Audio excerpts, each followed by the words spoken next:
Greetings, everyone, and welcome to the weekly live stream for the Restitutor Orbis channel. And as always, I am your host, Lucius Aurelian, and we are going to be exploring fantasy lands. Did they really exist, or didn't they? We're going to be looking at several different concepts, and I'd like to extend a greeting to all Prime Explorers, viewers, and all others joining us, and everyone is welcome here. The whole purpose behind this exploration, though, is we're really going to take a hard look at why we have this concept of fantasy lands and how they may be related to the actual history of our lands or our world or our realm, whatever you want to call it. We have many different names. And you might notice here on this particular image that we have one of these supercontinents. Now, what I wanted to start with was looking at what the science tells us. What's the mainstream tell us happened in the past? Because that's our starting point. That's our baseline. Or in some explorations, it's our comparison point. It's however you really want to take a look at it. But what I find interesting is that they tell us in the distant past that we had supercontinents. And, some supercontinents called Rodinia, another one called Pangaea. We'll take a closer look at Pangaea in a second. But the official science tells us that long before the existence of human beings, again, going off the mainstream concepts, which they even say are theories, it's not really a fact, it's a theory. Big difference, right? But interestingly enough here, in this depiction that we have, now let's not get into the discussion about the shape of the land, and we'll do that later. But on this two-dimensional depiction we have, it's a two-dimensional depiction because I'm limited by a flat screen. I'm not saying the land is a sphere. I'm not saying it's flat. I'm saying that the limitation of projection is a flat screen. That's a fact. All right. Now that I've gotten that out of the way, don't you find it intriguing that we have some interesting fantasy names here? Now, you might say, well, some of the scientists or whoever was studying this are actually producing these maps. Perhaps they were inspired by some of the things from our science or our fantasy. I mean, we see recognizable names such as Arabia, India, Antarctica. Look at that. Antarctica looks exactly the same as it does today. But then down here we have Avalonia. Is that where King Arthur and Camelot were? Well, of course not. This was long before the existence of human beings, again, according to the mainstream account. Baltica, and Laurentia. Wasn't it the Laurentian Abyssal? Wasn't that where they sunk the Red October, or rather pretended to sink the Red October? I don't recall. It's a long time since I saw that movie. But you see in the concept, though, that they inform us that there was a great landmass in the past. And we've spent a lot of time looking at older maps of the land. And there's some rather peculiar discrepancies that we have from our current maps. For one, they tend to show land up in the Arctic region. Oddly enough, there's no official land up there. It's just a frozen sheet of ice or an ice ocean that sometimes freezes, sometimes doesn't. But then you notice other interesting discrepancies. For example, what's missing right here? Does anybody know? What are we missing in that part of the map? I'll give you a hint. We see Shilaga. And I recall doing the exploration of Shilaga. It's not necessarily Chicago. It's actually Montreal. I was there. I saw it, right? Oh, don't worry, Jamie. We're going to be getting to Hyperborea or Hyborian age or whatever you want to call it. So, But does anybody know what's missing here? And remember, Chicago is the big hint. Hey, Stabulator. Yes, the Laurentian Abyss. Yes, that was where they ditched it, or rather sunk the other submarine. There you go, the Great Lakes. Absolutely. No Great Lakes. Now, don't you find that a little peculiar? RB, it's really good to see you, and you're absolutely right. You're also missing the mountains. So, some of the most extensive terrain features here in North America that are missing. Hey, I'm Kairos. Good to see you as well. So, we've got no Great Lakes at all. We don't really have mountains. We've got some odd east-west mountains shown. No Rockies, no Appalachians. I mean, maybe you could say this was the start of the understanding of the Appalachians. And the official explanation will be, well, they simply didn't have the area mapped out yet. And that may well be an acceptable explanation. But don't you find it intriguing that, as we understand it, that the first navigation was done by sailing down what is now the St. Lawrence Seaway? How could they not be aware of the Great Lakes? How could they have not come across the Great Lakes? Now, was the map not accurate? Well, we've got the Tropic of Cancer, so that was very accurate. Looks like Florida's pretty accurate. Got the nice little boot down there in what's today Cuba. But oddly enough, we're missing the Great Lakes and we don't have any mountains. I mean, we've got some mountains. Mountains in Texas, maybe? Well, not really sure. But the explanation will be they didn't know. But I want to posit something, and I've posited before, a theory. What if this really was an accurate map? What if this really was what they saw at the time? There were no Great Lakes, and even more interestingly, there were no mountain ranges. Thoughts on that? Is it possible? Oh, look at that, Atom Bomb. No Mississippi River. Good to see you too, brother Adam. Carol, the Great Lakes, as old as we've been told. I do wonder. And it does make you wonder. You're missing mountains, you're missing lakes, you're missing one of the most major river systems in what is today the entire land. Kathy says it's very possible. And Robert says anything is possible. And I think that's what we really have to consider. It may not seem like it's possible, but here we have a map, and this is not the only map. You might recall the Urbano Monte map or Urbano Monte map. We'll get to that in a moment. We've looked at that several times in the past, and other explorers have as well, fairly enough, because it is a very revealing map. But we have these very significant terrain features that are missing on what are official maps. And here on this one, for example, well, we've got Francia, but we've got Chilaga, but once again, no real Great Lakes, as though there were no Great Lakes there. Yet we have other settlements, we have other lakes that are shown on here. Lago de Conibas. Yes, I remember back in the day when John Levi was looking for Lake Conibas. And maybe the reality is Lake Conibas is still there, it's been amalgamated into another lake, or maybe it doesn't exist, that the land's changed. We can't find it now. But it is very peculiar that you have these discrepancies. And of course, we always have that discrepancy with the land up there in what is today the Arctic. Now, some will say, well, yes, but the map of Europe and Africa and the coastlines there were very accurate. Although I'll ask the question, were they? Or were there also more minor discrepancies that were noticed in some of these maps? And I'll give you a hint. Again, just go north. And suddenly you see exactly what the issue is.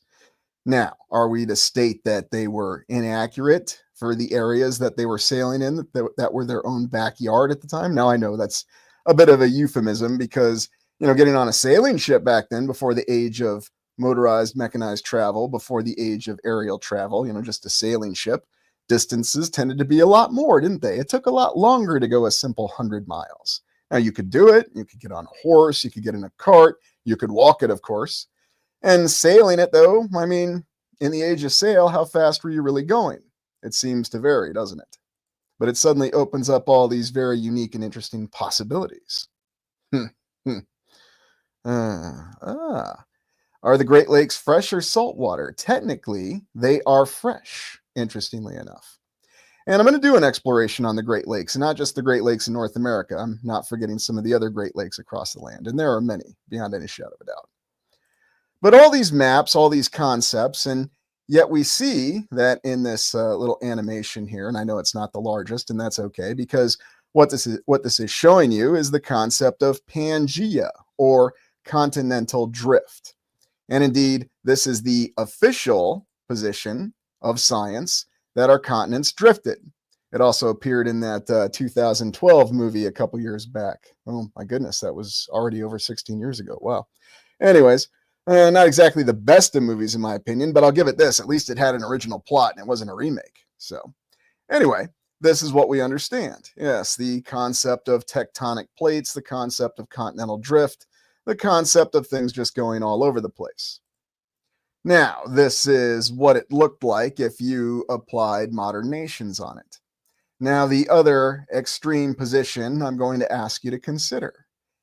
Officially, we're informed this happened 300 to 200 million years ago.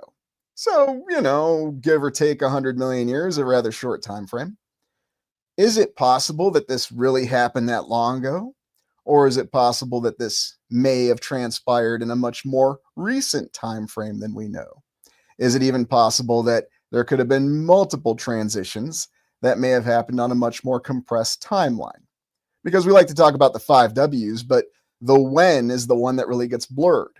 And we've got some alternative researchers who suggest 1,000 years was added or taken away from the timeline. Well, maybe. Or perhaps we don't have any idea on the extent of the timeline or what really happened. Perhaps that's the real possibility that we're getting at. As Jamie says, all time frames are suspicious. Absolutely. RB says, are we sure these maps all came from this timeline? Ooh, you're really going outside there, RB, going beyond the fourth dimension right there. We really don't know. I mean, they could be, or they could be another amalgamation of time frames. And I know I Am Cairo sees a lot of it with his on-site explorations where the timeline doesn't make sense from what we understand. Atom bomb, Pangea, mud flood quake. Yeah, quite possibly. Now, this is a picture of Urbano Monte, and he's, of course, the map maker, the cartographer that made this first impressive world map from officially the year 1587. Very interesting image of him. He kind of bears a resemblance to one of the conquistadors. I'm not sure why. Maybe it's because he's wearing the frills around his neck. But anyway, all fashion aside from the 16th century, what's intriguing about Urbano Monte, though, is no one in historical circles really talked about his map, especially in the 1900s. And as someone who is involved with academia, I can assure you that's the truth. Now, there is an official explanation for this, why this great map from Urbano Monte, circa 1587, and I say circa very loosely, tongue-in-cheek, no one really knew about it. Nobody showed it. You didn't see it in National Geographic anytime in the 1900s. And you'll ask, well, why? The official explanation was there were only 3 copies of this map that survived. And they were found in, you'll never believe it, a toilet. Yes, that's right. You hide a map in your toilet. Apparently, they located a map in the toilet. Now, I don't know. I have no idea. I didn't find the map myself. I've never seen the original map. But I do find it very interesting that this map was updated and now it's been digitized, as many other things are, the photos and everything else, that give us the impression that, yes, they knew exactly what the shape of the land was in 1587 or had a pretty good idea. And they were able to assemble it all together in this planisphere. Now, is this really what happened? Or is this something else that's being disclosed? Is this genuine information? Or is this information that was pieced together and yet someone's drawing some conclusions to try to push an idea? All 3 things may be true, and none of them may be true. It is a very interesting map, and it does give a lot of clues. And yes, of course, this map does not include the Great Lakes, as though no one knew about the Great Lakes in the 1500s. Very intriguing premises, isn't it? PJCC West says, in the town of second-level boarding school I attended in Ireland, going lakes was slang for going mad. That's interesting. I was not aware of that. Thank you for sharing that. St. Ivan the Terrible, this map here is the truth. Australia wasn't discovered yet. If you zoom in, you'll see Leviathan, Mermaid, and Centaurs. Absolutely. And you'll even see a circle of land around the outer perimeter, too. So you ultimately have to come to your own conclusions on it. And what I'm going to tell you with this is that this shows that either they didn't know what the land looked like, or we still don't really know what all the lands look like. We're kind of poking at it. Bottom line up front, though, it seems that whether we're looking at an official scientific position or whether we're looking at an alternative research position, the shape and position of the lands and their exact location has changed. The only thing that varies is the amount of time it took. Did it take 200 to 300 million years? Or was it on a much more compressed timeline? Maybe only 1,000 years. Yes, the magic number of 1,000. I'll throw it out there this time. Or 10,000, or more or less. And so I think that's a good position to start with, looking at initially our fantasy maps. And I think the first ones that we're going to start by looking at are the Tolkien maps, because those ones have always interested me. And Tolkien, J.R.R. Tolkien, and the Legendarium of Middle-earth is most famous for its maps. And oddly enough, they're the most well thought out. Now, if you're not so familiar with Tolkien, that's all right. We're going to cover it here real quick. Old World Billy Goat, cartographer is a weaning profession, I would assume. Yes, it does give that feeling. I mean, with Google Earth and everything else now, I mean, what do you need cartographers for, right? Everything's digitized, and we know what the land looks like. At least that's what we think. So, Polly Dibbs, wasn't Tolkien in charge of the National Historic Archives for the UK? He was very deeply involved with it, although kind of funny how suddenly historic archives suddenly hit the news, even though you very rarely, if ever, hear the historic archives in the news. Yes, I do follow the news. I just tend not to talk about it on the channel.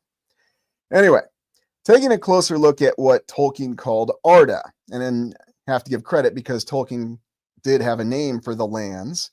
And what's interesting is he showed the actual nature and shape of the overall land or the realm changing over time.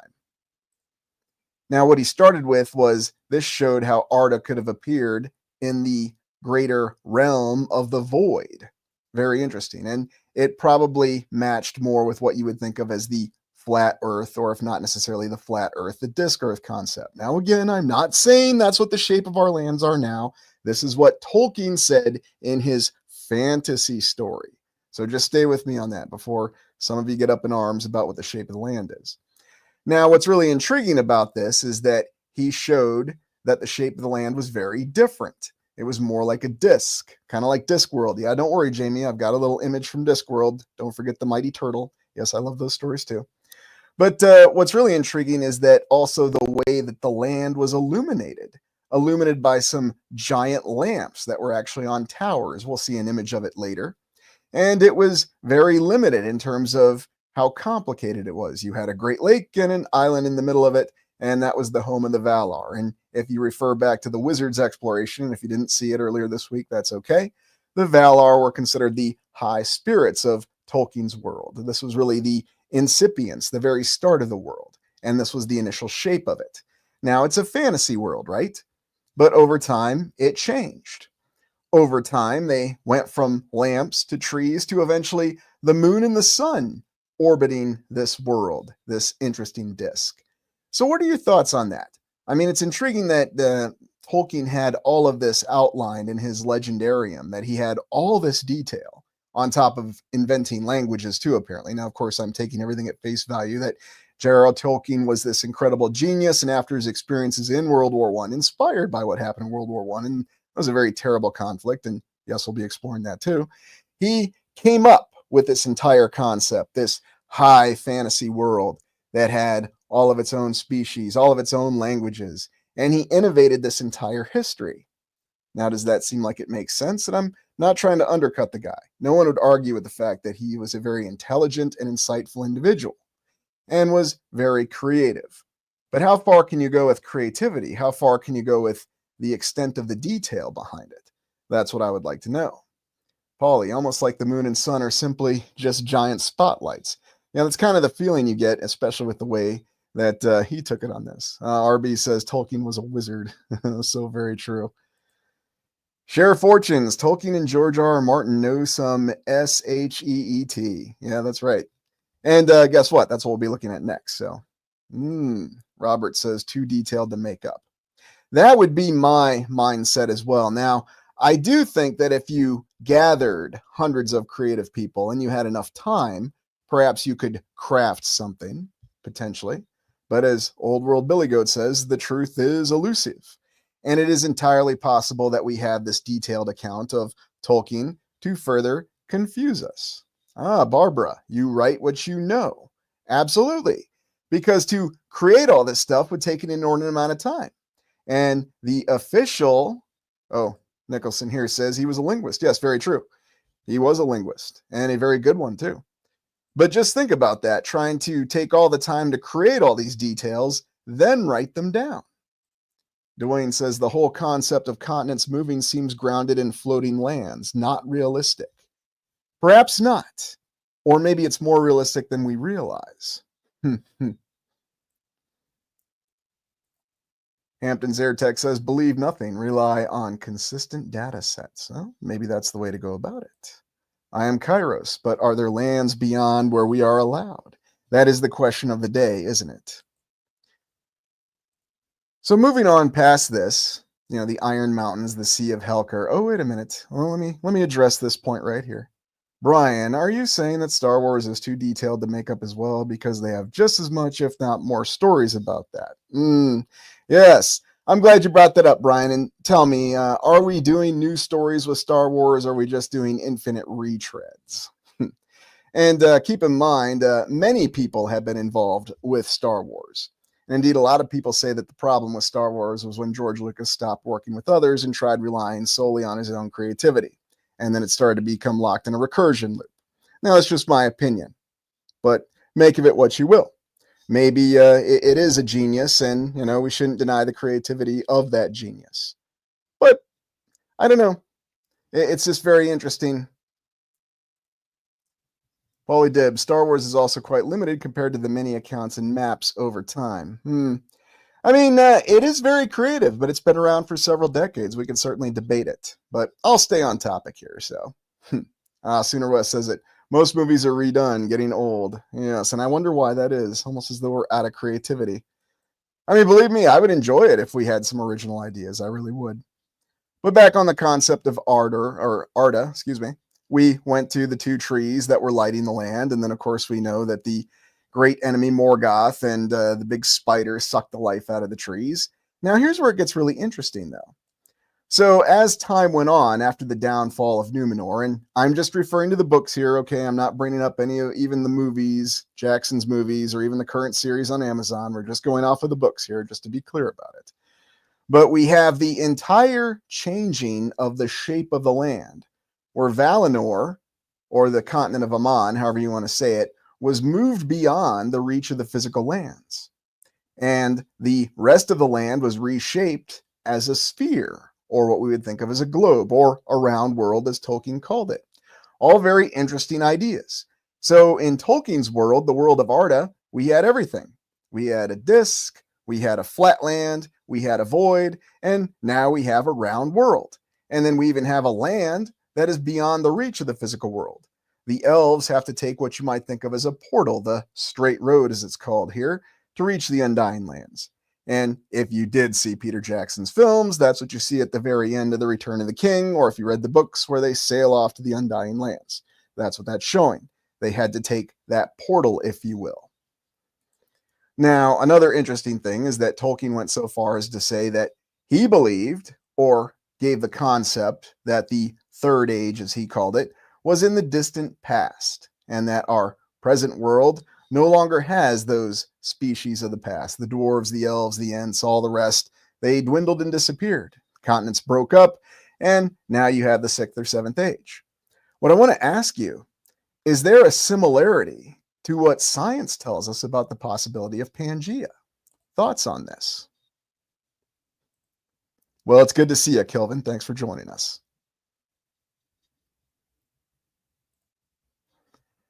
Well, I'm glad you could keep us alive. PJCC West, there is a consistent theme of changing of not only the ages, but also the land. So very, very true. And I think that's what we really see when we look at this. We actually see these ideas in parallel. The science is telling us one thing, and yet we're being told other things from fantasy authors that seem to match what we have on all this, don't we? Alex says Pangea is La La Land. Yeah, it may well be. Or it could have been Middle Earth for all we know. It could have been what we understand it. Donk the Odorless, the bubble we live in has hosted many creation stories. And that's true as well. You listen to the creation stories of different societies and different cultures, you'll notice there's differences, but then there's also interesting similarities. Or as Carol Watson calls it, the disaster cycle, and as alternative researchers have called it, the reset cycle. Maybe one and the same, maybe completely different. So yes, the Nos Confuden books. And what's interesting about that, Dwayne refers to not reading those books, but those are the new maps that depict many lands that are all next to each other with names. And we've looked at it before. That idea has actually been around far longer than we realize. Vaughn, in a world full of lies, is anything real? That's a good point. Sky Sage, as always, chaos cycles. Yes, that comes up as well. RB says it's just a program, just a code, and that could be as well. But what I find interesting is if you look at the account of Beleriand from Middle Earth. Now, Beleriand was a continent, an entire continent, or the western edge of Middle Earth, if you will, that was featured in the First Age, or if you read the Silmarillion, which was the works of Tolkien where he explained the entire legends of Arda or Middle Earth. And this was an entire continent that was sunk under the sea. All these cities, all these mountains, all of this was completely lost. Now, oddly enough, again, with our own legends and myths, do we not have similar accounts of this? Now, you could say, well, Tolkien was simply inspired by these accounts of these legendary lands. And we certainly know the names: Mu, Atlantis, Lemuria, so many others. And yet, oddly enough, there's a similarity in names. But the ideas have always endured of the fact that there are sunken lands out there. And it is a fact that there really are sunken lands. And yes, there really are ruins that are under the sea. Now, to what extent and how incredible those ruins are, well, that's a matter for debate.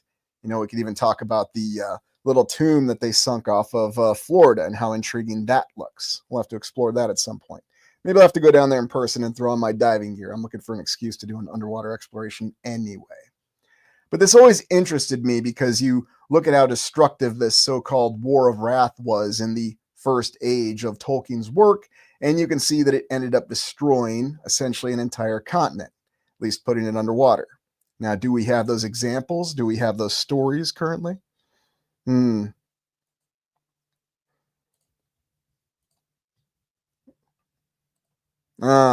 Albie, Gandalf in Italian, Gandolfo. Ah, yes, that's very, very true. Ah, yes, indeed.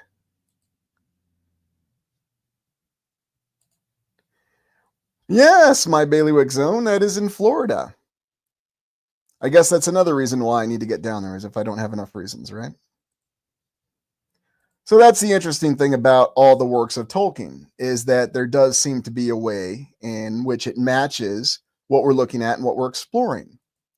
And now we're going to transition over to A Song of Ice and Fire, the works of the great George, or some people would say not so great anymore. I mean, it's your opinion, but look, the guy created his own world, and the stories were very well written. Now, just because there was a little issue with the adaptation into a TV series, well, we can debate that till we're blue in the face, but we're just talking about the lands right now. So we are going to take a look at the lands of Ice and Fire. And oddly enough, much as we saw some similarities with the works of Tolkien, you'll notice the same thing here, some similarities with the work of Martin and the maps that have been composed with it. Now, I know many people have seen Game of Thrones, the TV series, and some haven't, but it was always known for its opening credits that showed all the lands and the different locations that we would start the story on. And what you had with it from those overall works is an idea of these different continents. Now, a lot of people will tell you that off to the left here, let me make sure you can see this well, because sometimes these don't transition so well when I display them. But off to the left here, you've got something that may be equivalent to the modern day United Kingdom, Great Britain, with Westeros, or maybe it's just inspired by it, whereas Essos is really Europe. Now, what's really interesting about it, though, is there's other continents, other lands that the story, now, of course, I'm talking about the books here, but the characters in the story were not aware of. They were essentially legendary status. In fact, even events on Essos were considered legendary to the people of Westeros. Limited communication, not knowing what's going on. But even beyond that, the existence of other lands, entirely other continents, such as the continent of Sothorios down here, and the legendary continent of Ulthos. People don't even know if they really existed. And here, looking at this map a little bit better, you get the idea. So Westeros, which is where most of the story took place, the Seven Kingdoms, if you watch Game of Thrones. Essos, where you see the Dothraki Sea, and this is where the initial stories of Daenerys took place. But then over here, this interesting kingdom of Yi, and what was originally the legendary Golden Empire of the Dawn, or the Great Empire of the Dawn, excuse me, not Golden Empire, I stand corrected. But what's really interesting about the idea, and what I think Martin deserves a lot of credit for, was he always conveyed that idea of unknown lands, not really knowing the boundary of the lands. And I think that was one of the more compelling things about the fiction, if it was indeed fiction. Now, what's really odd to me is that even within the last 500 years, we understand it, we didn't know what the real boundaries of our lands were, as we understand our real history. Although taking aside from account the comment that RB made earlier about multiple overlapping timelines, which is a possibility, how is it we don't have better accounts of not knowing the lands? It seems like, well, we had a very general idea. We go all the way back 2,000 years in the past, and we just knew, we calculated, from the Eratosthenes, who calculated the circumference of the world and said the world was round, but then we lost all his work because, unfortunately, the Great Library of Alexandria was burned down. But somehow we extrapolated it, don't ask me how, and came up with a concept. But we seem to be lacking this mentality of this age of exploration. We say we have an age of exploration or discovery, but who's really inspired by it? And you can go back and look at that exploration, and you can clearly tell nobody's really inspired by the idea. So it's as though it didn't really exist. I mean, now you talk about the great explorers, and people are just, oh, Magellan, Columbus, yeah, who cares? Who cares? I mean, they're not really, it's not really dramatic as you would expect it to be. Now, yes, it led to all these terrifying things, and that's what we understand that the official history tells us. And so now we don't celebrate it, interestingly enough. But was it always that way, or was it something else that changed in our minds? Oh, there's a good question right there, Tristan. How many people even lived back then? Who knows? I'm always intrigued by how we have these exact population counts. Atom bomb, outer space, space outside of Antarctica. That may be one way to look at it. So very true. But you look at all this, and other people have composed maps trying to get an idea of what these other continents looked like, such as Sothorios. And maybe we would expect this to kind of be an analogy to what we saw of the maps of our own lands, at least as we understand them. And you may recall over here in the Seven Kingdoms, you had the Great Wall, the lands of always winter, and then, oddly enough, the Empire of ET on this other side of the Jade Sea. Now, this is just one way to look at it. And then something else very, very interesting, the 5 forts on the legendary Kingdom of ET. So the 5 forts was the Kingdom of ET, or the Empire of ET's defense against whatever the land of the Shrikes were. And so a lot of unknowns. And yet, oddly enough, you can sort of see some of the analogies with what we had of A Song of Ice and Fire and the map of our own lands, especially Europe, Asia, Africa, even Australia. I mean, could you say Australia is an analogy for Ulthos? Could you say that Africa is an analogy for Sothorios? Maybe. And maybe you could just say, well, Martin was simply inspired by it. But oddly enough, there's a lot more overlap than we like to realize or believe.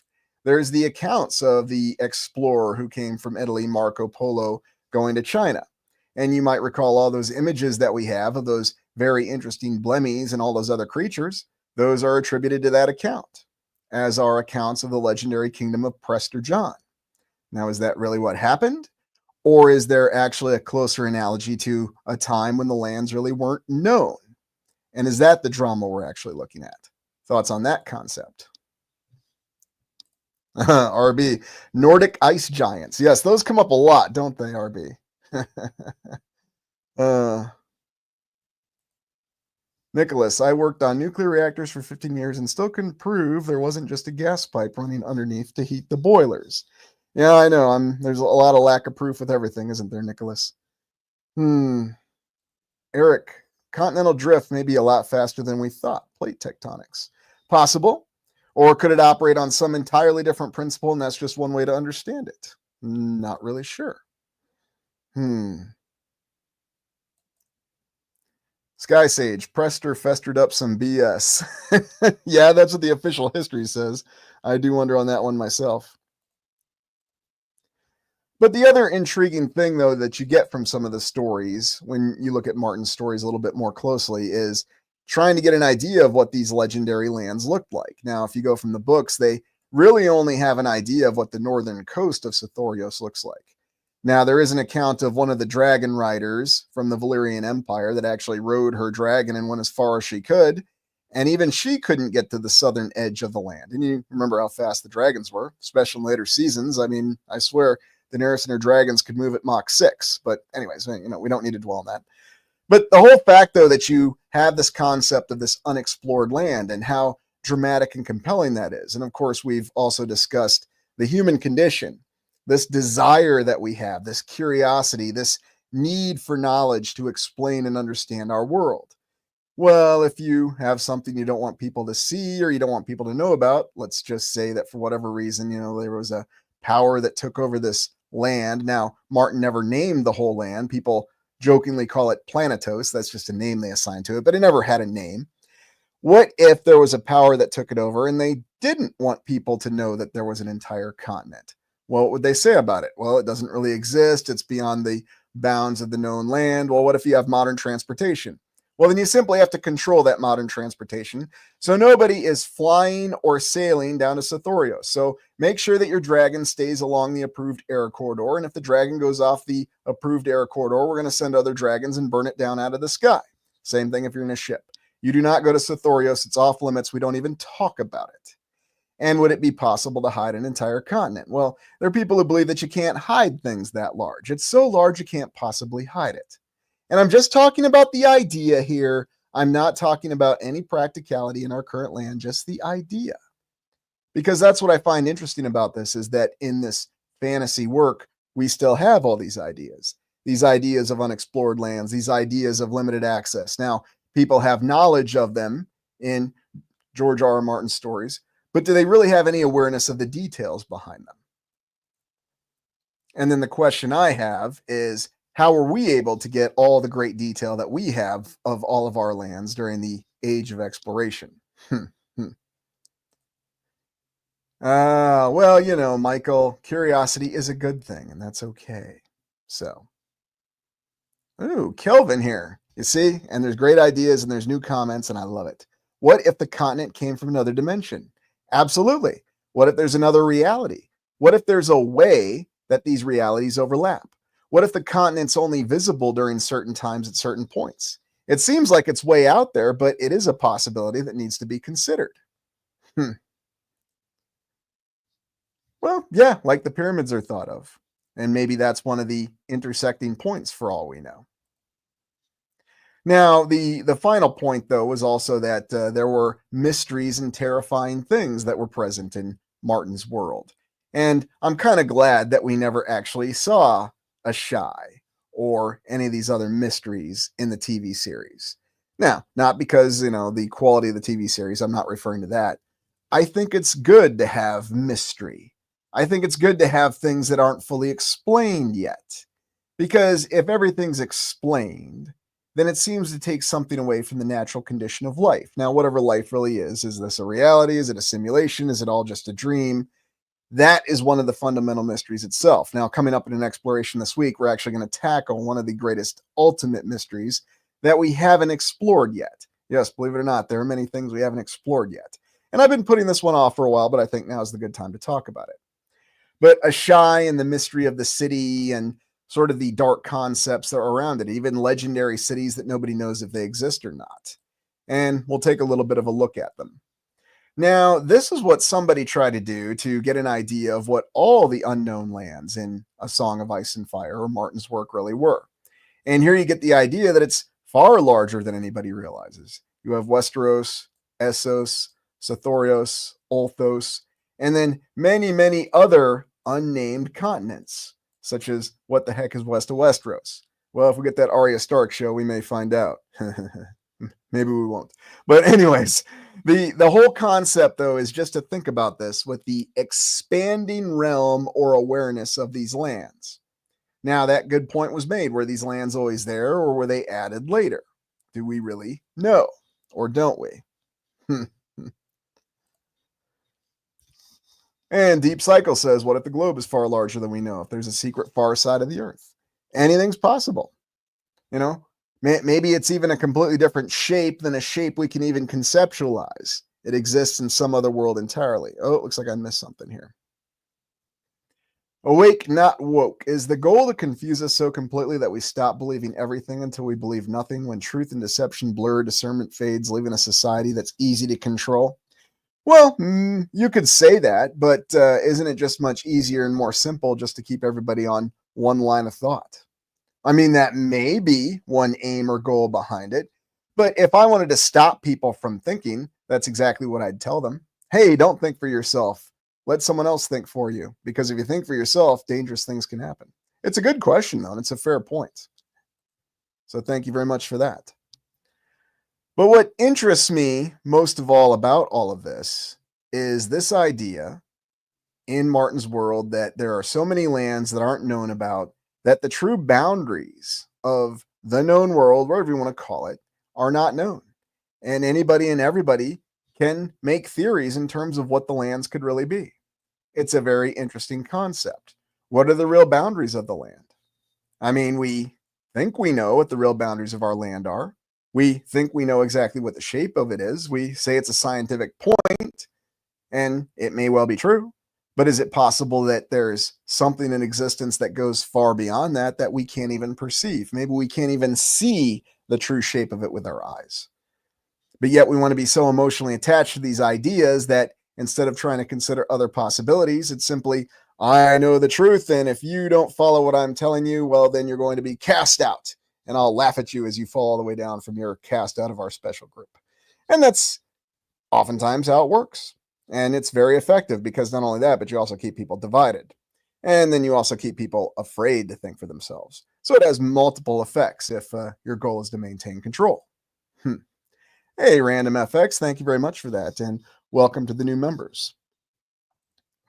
Now, moving on from A Song of Ice and Fire, I wanted to consider the Hyborian Age, or the Hyborian Age. Yes, I'm having fun with pronunciations again. From the works of, does anybody know the name of the author? Hold on, let me get up the map here. And yes, we have explored this before as well. And here you have it. The entire continent.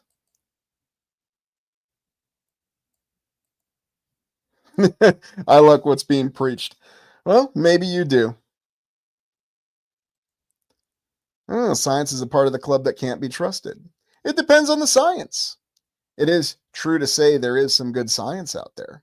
And indeed, the scientific method taken at face value is wonderful. There you go. Bert E. Howard. I like that. What's a real story? Yes, Robert E. Howard, the Conan stories. And again, this was another fantasy concept that's been with us for a while. Texas Redneck Hippie, Rand McNally maps would guide you to where it said you are. Yeah, true. That is very true. If nothing is true, then everything is true. Ever so true, isn't it? But again, we see something that matches what you could actually say is what became Europe, Africa, and Asia in the Robert E. Howard stories. And Robert E. Howard, oddly enough, considered civilization to be a very difficult thing. He was not a fan of civilization. Indeed, he went back and forth with H.P. Lovecraft. He was someone who favored more of the individual approach. Maybe neither one is correct. And of course, in this map, you see the lands of Hyperborea, Nordheim, oddly enough corresponding with the layout of the current lands in Europe going all the way down to Africa. And then as you go further south, you see Stygia. Ah, yes, Stygia. Luxor. Well, we know what that's an analogy to, don't we? Now, oddly enough, when Howard was creating his stories, and remember, Robert E. Howard didn't really live that long, pretty much his early 30s, and then he passed away. But he, again, crafted this entire world. The official statement was, it was too difficult and it would be too time consuming for him to do all this research. And so instead of doing research and actually telling stories that were set in the official historical periods that we have actual history on, it was just easier to make it all up. Now, I want to ask you all, how much sense does that make? Again, to make all of this up. When you're trying to write stories, it's the Great Depression. You need to sustain your family. Polly, I love playing Age of Conan, by the way. Yeah, they did a pretty good job on that one, didn't they, Polly? Hey, Casey, good to see you. Borea, wind that blows from the north. Ah, how fitting. Hey, the Archon, some say this planet is a realm with many other. Very, very true and very, very likely, whatever your perspective may be. Yeah, Lovecraft was an amazing author, no doubt about it. And it's interesting to think of H.P. Lovecraft and Robert E. Howard actually corresponding and having these debates. You know, is civilization good? Is it bad? I mean, it just really depends on your perspective. Again, it's like anything else. It can be used for good things, it can be used for bad things, and it can be neutral and everything in between. Oh, I like this down here. Land of no return. Oh, that's very inviting, isn't it? Plateau of Iranistan. And so the lands are very intriguing. And if you go off of this concept, these fantasy lands, if they were somehow connected to our history, it does make a lot of sense, though, because there is a lot of analogy and a lot of overlap. Now, even more interesting about Robert E. Howard's world, or his legendarium, the great map of Hyboria, as it's said here. You even see the continent of Mu. And indeed, some of the origins of these people that he has, where he talks about beings even changing over a period of time. Now, people might associate that with evolution over time. For example, there were a group of 8 men that gradually evolved into humans. Or is that really what happened, or was he alluding to something else? Here you have Samaria, the border kingdom. Now, I'm well aware that there are many different worlds and many different fantasy maps, but I think the ones that we know of the most, we do see a lot of this overlap, because you can see what this map really corresponds to. Pathania and Hyrcania, Valiant Sea. And does that correspond with what's today the Black Sea or Lake Baikal? I guess we'll find out, won't we? Well, I'm glad you're enjoying it, Polly. Yeah, this is a little bit more of an open form live than I like, but that's all right. Sometimes we have to open up our minds a little bit more. Lands outside of Antarctica. Or, another way to look at it, Adam, lands inside the lands, the concept of the all-world theory. No, I haven't even talked about that yet. That actually appears in Stephen King's series, The Dark Tower, and we will be exploring that as well. Share fortunes, I've been to the land of no return. Yes. And so that's really all to say about the Hyborian Age. I am going to be looking at it a little bit more differently here, because we're going to be doing an exploration of Stygia, because there are some connections with Stygia and some of the things that do exist in our, how shall we say, contemporary civilization. I'm sure it's all a coincidence, but... So let's take a look at some others, just to give an idea of some other civilizations that may have existed.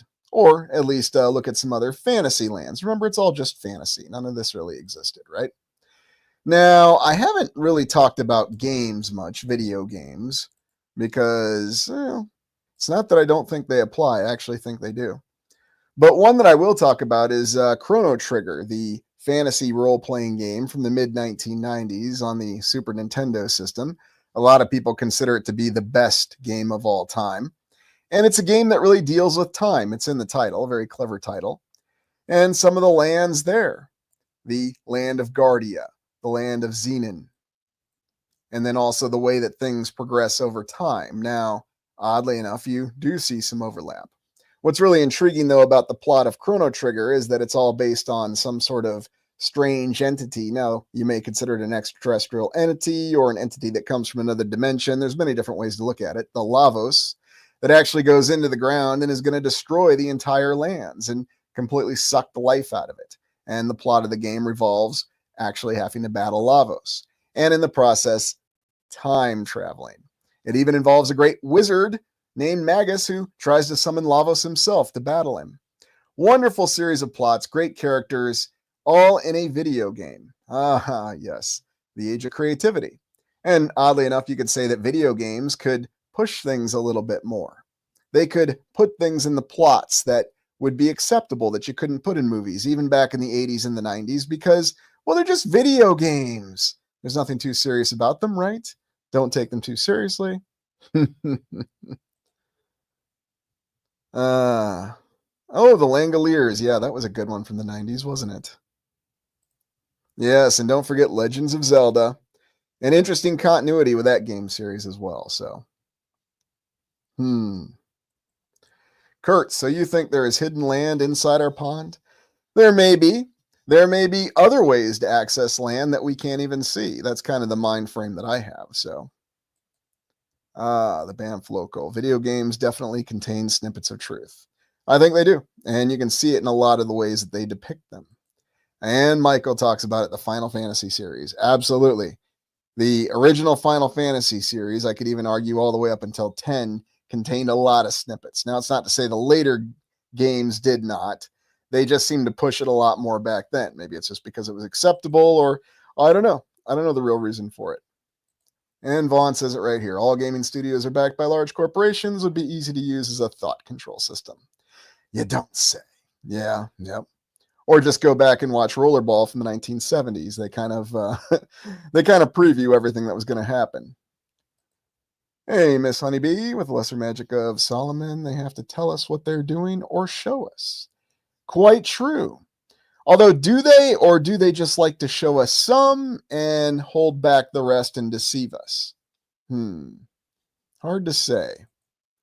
Evidence for both. Oh yeah, Final Fantasy VI and Final Fantasy III in North America, the War of the Magi, probably the Reset War. I think that probably bears the most resemblance. I may just have to do an exploration of that one. All right, moving on from the map of Chrono Trigger, because we could talk about that for a while. We have the Discworld map. And for those of you who aren't familiar, the Discworld is a world that's a disc that's actually on top of elephants that are on top of a giant turtle that's floating through space. Very interesting concept. So you really have everything there. Now, a lot of people like to say, well, space isn't real. Space is real, but it exists in some other fashion. Or, if you watch that wonderful Indiana Jones and the Kingdom of Crystal Skull, they're not aliens, they're interdimensional beings. Who knows for sure? But what I always liked about Discworld is the way they referred to things. So there's Hubward and there's Rimward. They even call it the Rim Ocean. And there's a series of novels that are set in Discworld, and they're very, very well written. And oddly enough, it does correspond to a lot of mythology that we have. Now, again, I'm not telling you I know what the shape of the land is, because I really don't. I don't know what the shape of our land is. If you want to believe that it's flat, believe that it's flat. If you want to believe that it's a disc, believe that it's a disc, like you see here. And if you want to believe that it's round, believe that it's round. And I'm not going to attack you for it. I'm not going to denigrate you for it. I don't have to do that. You are welcome to believe what you want to believe. What interests me is the fact that we have such beliefs on these and that we are put at each other to see not eye to eye, but in different respects. We don't respect the views of others anymore. We are told to think a certain thing, and you are right. And you either think you're right or you don't. But there's nothing wrong with saying, I don't know. There's nothing wrong with exploring these ideas, because that's all we're doing. We're just exploring the ideas. And, you're not going to stay awake tonight and say, I think I'm on a disc on a giant turtle. I mean, you might think that, but... Oh, yes, Earthsea from Ursula K. Le Guin. And if you're a science fiction fan, I can strongly recommend the writing of Ursula K. Le Guin. She was a very, very creative author. And she came up with many different concepts of time and existence of different lands. And I always found this one really intriguing, though, because, again, it's the concept of an entire sea with islands and different continents. I don't know if you could call them that, but... Oh, looks like I missed something there. Hey, New West Reset, good to see ya. Let me make sure I get that one. Fantasy video games and novels make it a little easier to propose other lands ideas without as much blowback. Oh, well, thank you very much for that. And you know what? You're absolutely right. And I think you're actually stating the two mediums right there where you can really say it. So the fact that you have video games and you have novels, that's where you can really say the most. Of course, even now that's becoming questionable. What can you actually say and what can't you? I'm not really sure. So thank you very much for that. Now let me get caught up here.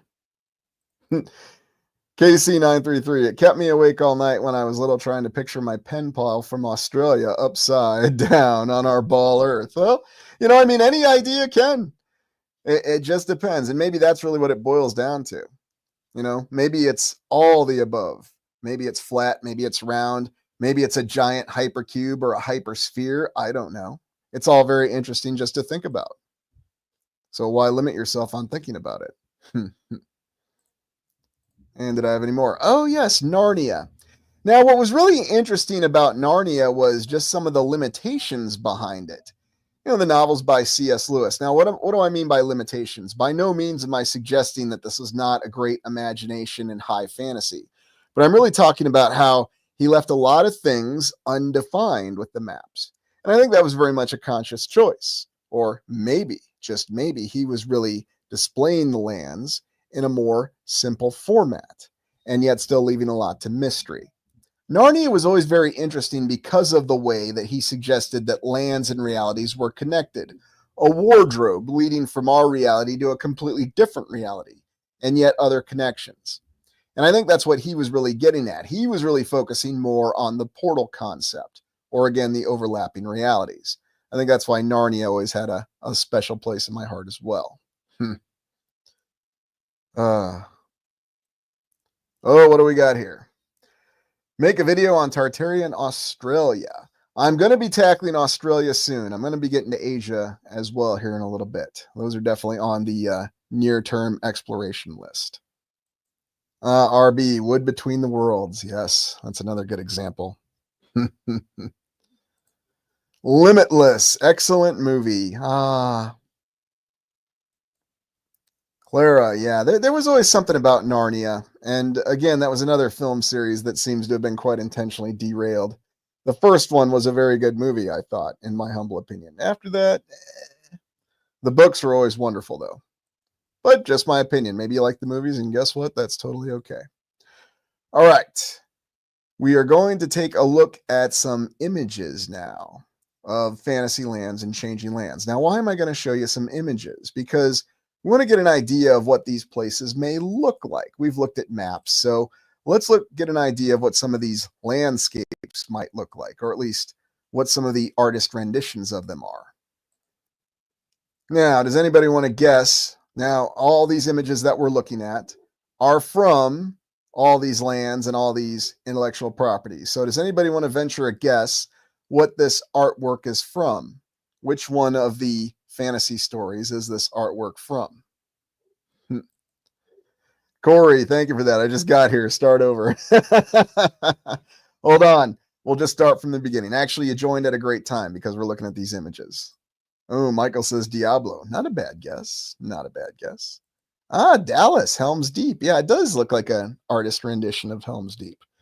Oh, look at that. Paulie's on it. Yes, this is one of the artworks from Conan. Conan always had a lot of interesting artwork, and maybe I should just attribute that to Paulie because he claimed he played the game, so maybe he knows about it. Conan always showed a lot of interesting overlapping architectural styles, and even in the early artwork from the series. Now, since Robert E. Howard passed away so young, the creative mantle of it was given to others, and they had to run with it. And that's the explanation for why we have this, for the Hyborian Age. But I was always amazed by the architecture that we saw, even when I had a different mindset many, many moon ago. Okay, does anybody know what this one's from? The tree should be a giveaway. Crom. Yeah, nobody says that the way Arnold Schwarzenegger does. The Banff local. In Conan's veins flowed the blood of ancient Atlantis. I gotta admit, one of my favorite scenes from Conan the Barbarian is when he encountered the Atlantean king and the Atlantean sword. That's one of my favorite scenes. The music, the way it was executed, no flippin' dialogue. Oh, Miss Honeybee there with the Kroll guess. Not too bad, not too bad.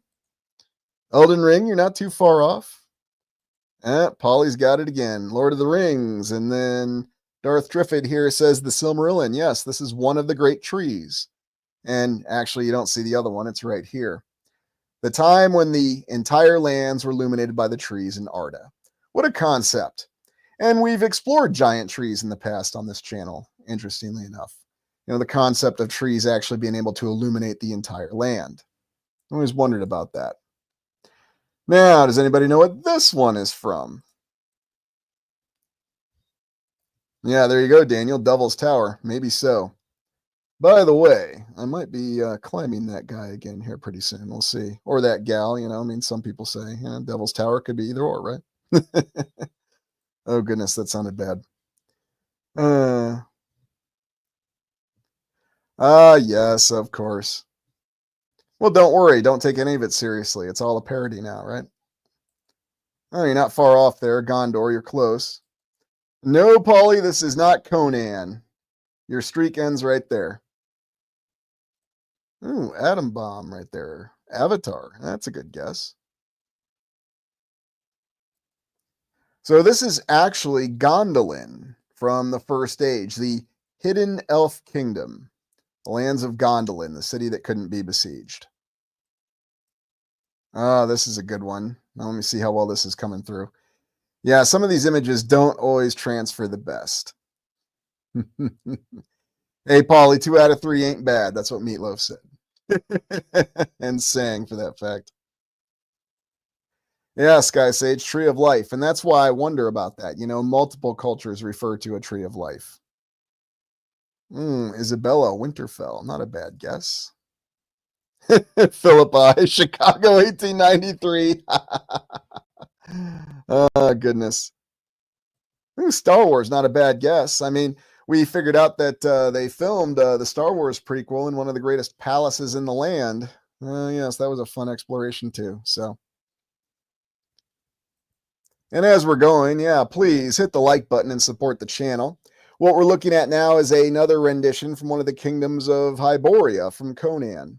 And so, like I said, there was all sorts of different architectural styles there that we saw.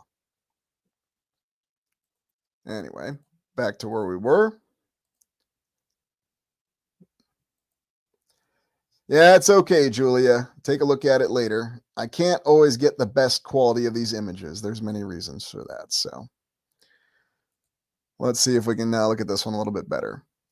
And so here's a better one where you can sort of see some of the architecture from Stygia, the kingdom of Stygia from the Conan world. Now you can get an idea of what Stygia was associated with here. Yes, they were the serpent civilization, if you will. So we'll be looking very closely at them. Yes, look at that. You have the serpents meeting. And if you remember the character of Thulsa Doom, now granted, the character of Thulsa Doom in the movies was different than the character of Thulsa Doom in the novels. Still, both were great characters. And you can't beat James Earl Jones' portrayal of Thulsa Doom. I think he really nailed it, right down to the twisted misanthropy that he always displayed. What I find intriguing, though, is the thought that went into this. And again, I'm always reminded of our explorations when we're trying to figure out if what we're looking at is a recording. Oh, I like this. They even have a great library, Black Circle. Yeah, Age of Conan. Sure, Polly recognizes a lot of this, right?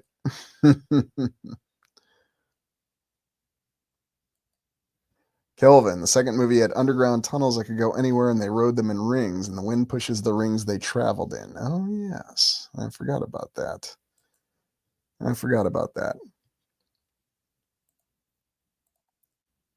Now, going back to A Song of Ice and Fire, I'm not going to play the, ask the question game for this one.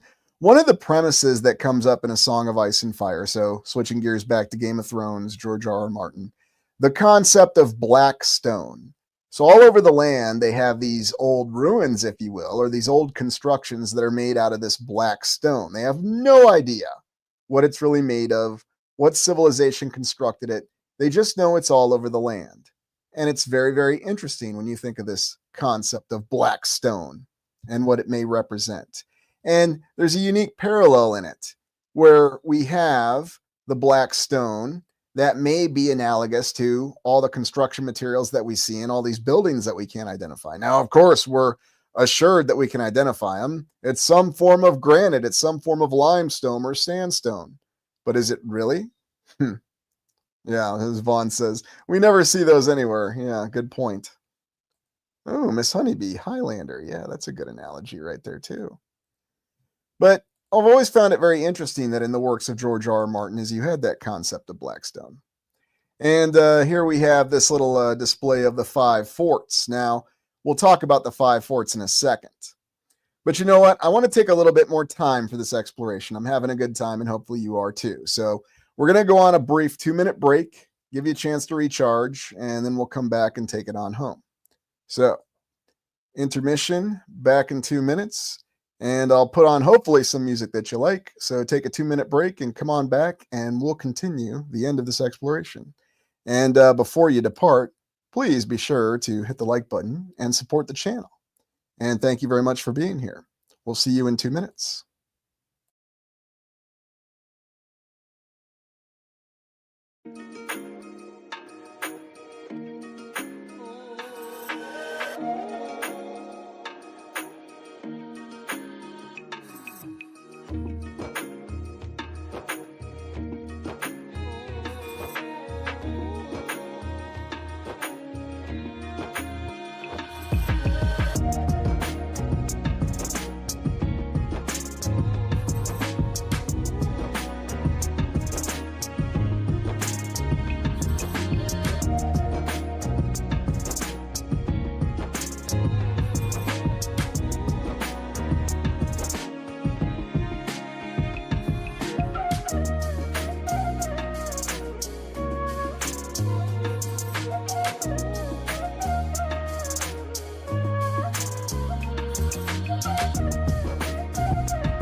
Okay, I think that was about 2 minutes, so I'll give everybody a second to get back on, and we'll finish this wonderful exploration. And I've got to admit, it is very enjoyable talking about these ideas, especially with all the great ideas that you have. So, anyway, letting everybody get logged back on, and we're picking it back up. And as you do, just go ahead and hit that like button and support the channel. And we'll finish up by taking a look at some of these other images. So, fantasy lands and changing lands, one of the things that interested me was the concept of the five forts. The five forts from A Song of Ice and Fire, or their version of the Great Wall, if you will, or the ice wall that's featured in Westeros. And we don't really see it at all in the series. I don't even think they're really mentioned, but these five forts are made out of this mysterious stone, this oily stone, or this black stone, as they call it, that they can't identify it. And oddly enough, there is an area in the land where these five forts are located, and they defend civilization from this onslaught of this horrifying terror. Now, oddly enough, in some of these other fantasy stories, you might notice that there's some architecture that seems to have been inspired. Does anybody have any idea what this is inspired from? And no, you better not say it's from Indiana Jones and the Last Crusade. I'm kidding, but still, it's rather interesting to think about.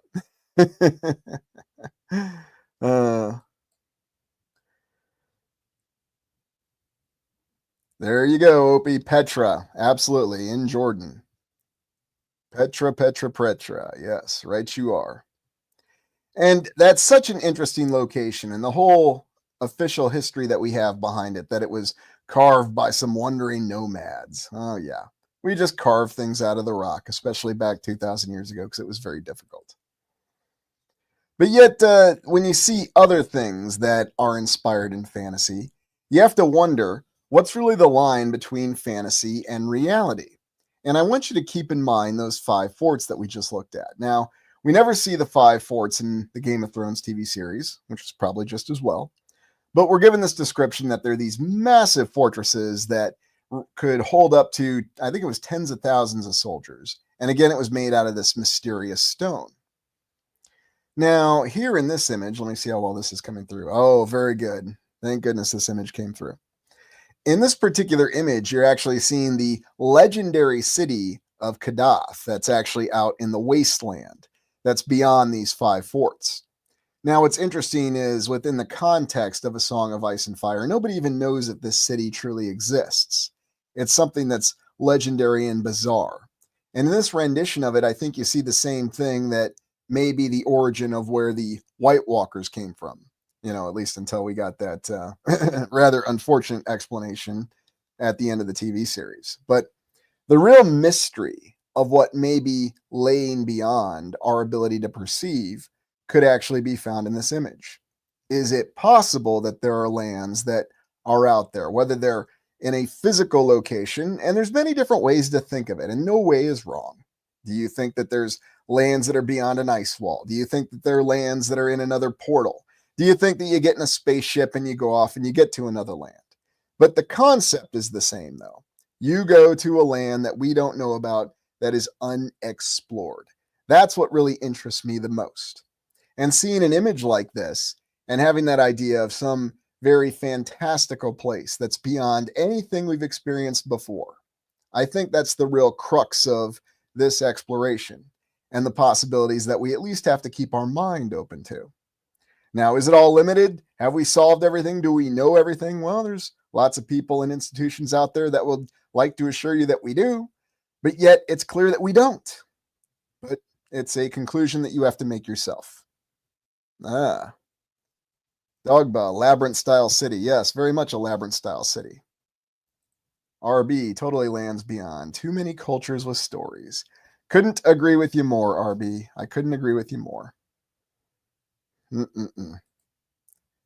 Really making some good comments, RB. It's good to have you back. And I'm pretty sure everybody knows that this is from Lord of the Rings, and it was featured in the movies, but very interesting giant colossuses that are right actually into the rock, or were built on the side of the rock. Of course, you know, if those still existed today, someone would probably try to convince you that it's merely a mental aberration. Those aren't real figures. That's actually a natural rock formation, right? I'm being facetious, mostly. Now, here's another interesting one. the concept of floating cities or floating civilizations. Now, some people will see this image and they'll think, all right, well, here, it's more of a science fiction thing. You're looking at planets. But there's many different ways to look at things. And a lot of people have made comments about the possibility of floating cities, floating continents. Could there be some sort of reality in between? Now, this is actual artwork from the 1970s that an artist did. Now, again, I'm not saying that to denigrate anything that's computer generated, or as we like to say, AI, because AI is involved with everything. Apparently, I'm AI too. So, if you think that, that's okay. It's no skin off my teeth, but just a very interesting theory. Oh, and thank you for that as well, New West Reset, the memberships. I appreciate that. So, but the whole concept, though, of mobile civilizations that are floating, again, that does exist in many different intellectual capacities. Now, of course, it'll be affiliated with science fiction, but what's the blurring line between science fiction and fantasy? What do you consider Gulliver's Travels? Or again, going back to Chrono Trigger in the legendary Kingdom of Zeal that floated above the lands. Another interesting premise. Yes. And of course, I had to include one example of one of the more terrifying things that could be in the lands beyond a single biomechanical life form. Yes, we're going to be exploring some other concepts of biomechanoids here before too long. And what's a biomechanoid, you ask?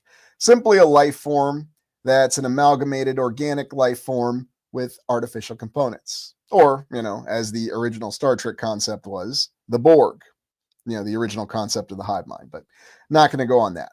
I just thought that, yes, while there are wonderful possibilities, as Hugh, the entity, said, there's wonders and there's terrors out there. I believe that's the reality that we face. I could be completely wrong. Maybe it's all just wonders. And there's nothing like this out there. That would definitely be preferable. Now, the final point I'm going to make in this particular exploration, these are forts that you can really visit to this day in India. Yes, massive forts in India.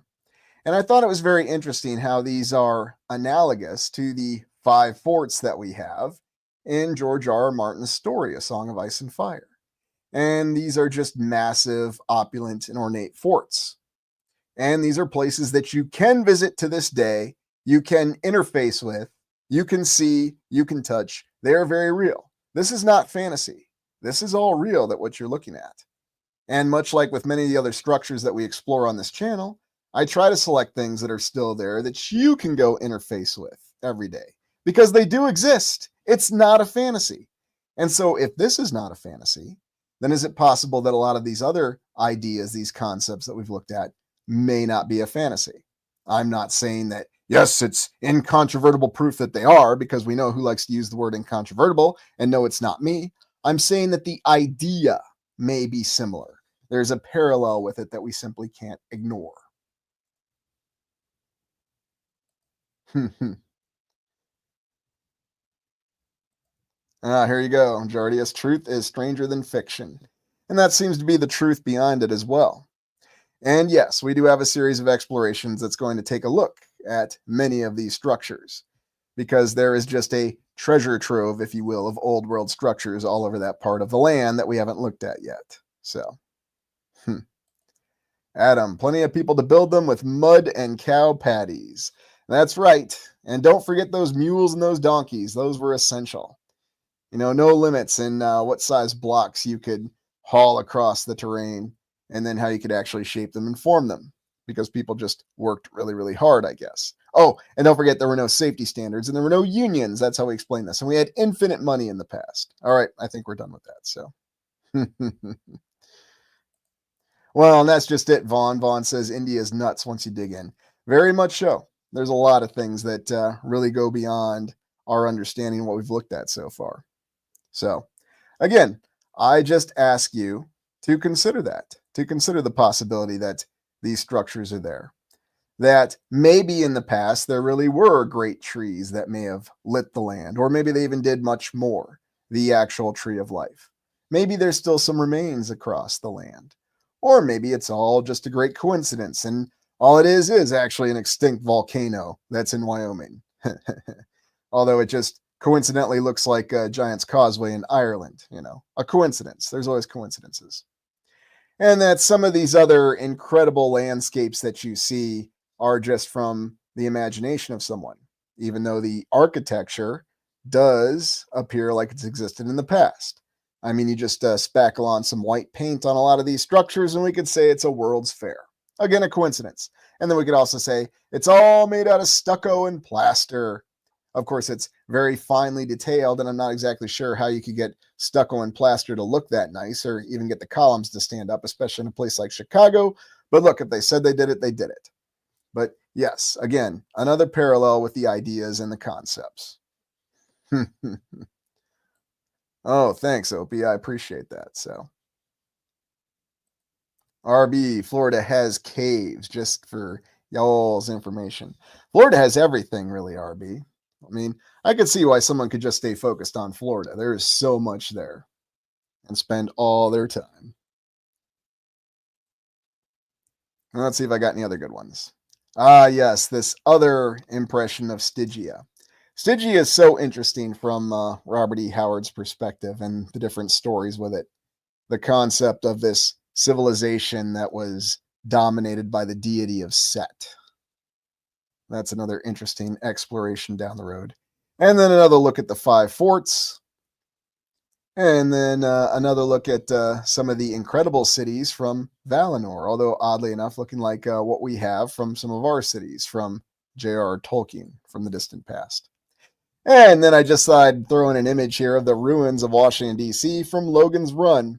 How intriguing that a film from the 1970s, for whatever reason, always felt a little bit more realistic to me with the matte paintings. And of course, they show that the structures that survived the cataclysm, the unnamed cataclysm from Logan's Run, or the reset, as is shown in that movie, it's all old world buildings that survived. You don't say. Right down to the Capitol, right? Now let's see if I have anything else. Yes, some more of these impressive forts that are in very exotic locations, whether we're in India or other parts of the land. And I've got some that I'm going to be exploring here in the very near future. Yes, for some reason, somebody decided to park forts in some very severely restricted terrain. Very, very interesting. I mean, why do you need to defend severely restricted terrain? I'm not sure. It's a good place to put a fort, though. You do have the high ground. Oh, yes, a depiction of one of the lamps from J.R.R. Tolkien's Age of the Lamps. Imagine a giant tower with a bright beacon of light on it. And look at this, even had other giant trees with it. When the land was very different. Maybe that was our real past, for all we know. And then another image showing Gondolin, the great elven city in the middle of the mountains. And last but not least, from Beneath the Planet of the Apes, where astronaut Brent and Nova are walking through the ruins of New York City. It was really, really intriguing to me how they did a lot of those scenes because they really made you feel like they were actually walking through a melted New York City. Now, of course, the explanation in that film was that it was hit by a nuclear weapon. But whatever explanation you want to go with, it's very intriguing that both Logan's Run and Beneath the Planet of the Apes, films that were made long before the advent of the more advanced special effects, and I mean, that was even before the days of ILM, Industrial Light and Magic, made their big breakthroughs with the original Star Wars. They were able to achieve shots like this that were quite interesting, I always thought. Hey, J-Rod, thank you for that. Well, I appreciate that very much. So thank you. Yes, I am Kairos. It is melted. They really did show that well in Planet of the Apes, didn't they? And we may have to explore that a little bit because there's all kinds of concepts with the original Planet of the Apes, of course. So, well, I am glad you're enjoying it, Polly. Yeah, this is a rather interesting and enjoyable live. Timmy, Omega Man. Yeah, Charlton Heston had several good movies that he did. What's intriguing, though, is I remember how they said the plot of Beneath the Planet of the Apes came about because Charlton Heston didn't want to do sequels, and so he came up with the idea of destroying the world by detonating the Alpha Omega bomb himself, or the Doomsday bomb. I'm not sure if that's exactly what happened. Now, here's one of these very, very impressive forts in India, and yet, oddly enough, you can see portions of it where it looks like it's ruined and looks more like natural terrain. But we know that's not the case because there is a very complex and well-constructed quote-unquote fort. And pay no attention to this very elaborate temple right up here in the foreground. All easy things to do. And as Vaughn said earlier, you see why India has so many incredible treasures within it. And we could also go to the Himalayas too. Yeah, a series of structures built up along the rock face here, much like the great monasteries that we looked at. Well, if you wanted to go somewhere to get away from everything, this would be the place to go. No one's finding you or getting to you there, right? But how exactly do you sustain yourself? Well, I guess you could hunt in the trees down here, but it's an interesting premise to think on. And these are real locations that you can go to and you can appreciate and interface with, like I said. It's not in the imagination. It's not in the realm of fantasy. It's as real as it becomes. RB. Does look like Castle Rock, Colorado. Yes, Castle Rock, that name that we love to float around all over the place in the United States. I think every state has its own Castle Rock, doesn't it? And there's also those lovely towers that are all over the Himalayas. We're going to have to take a look at that as well. The Banff local. No doubt it was pockets of survival. I have no doubt that's exactly what it was. Now, is that what they were originally intended to be? Not sure. Definitely what they may have been built as. Hard to say for sure. And even the interior of these forts, because you need to have the nicest, most ornate and well-decorated interior for your military fort that was constructed for defensive purposes, right? I know. It's where the royalty would go, and they always needed to have fine opulence, and they needed to showcase their wealth, even in military fortifications, right? Because they were one and the same. Yeah, I know. Oh, believe me, Kathy, there's a lot of wows that we're going to be seeing with these here pretty soon. New West Reset says, you should see the construction photos of the railroad being built through the Canadian Rockies in the 1880s. Crazy stuff. Oh, I intend to take a look, my friend. I intend to take a look. Yeah, those railroad construction photos are always intriguing. And this is our last image. So I hope you all enjoyed this unique exploration. And I know it's a little bit of a leap because really there's a difference between thinking about thinking and then thinking about what reality may be. We did a little bit of both in this exploration. It's always important to understand exactly how we think and why we think the way we do.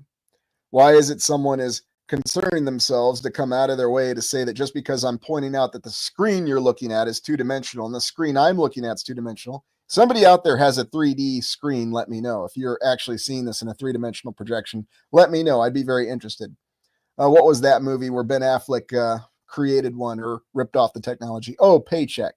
Yeah, that was a decent movie, a little sci-fi action flick directed by John Woo, early 2000s. It was also original story, written by some guy named Dick. Yeah, that was his last name. I forget the rest of his name. But anyway, I hope you enjoyed this exploration.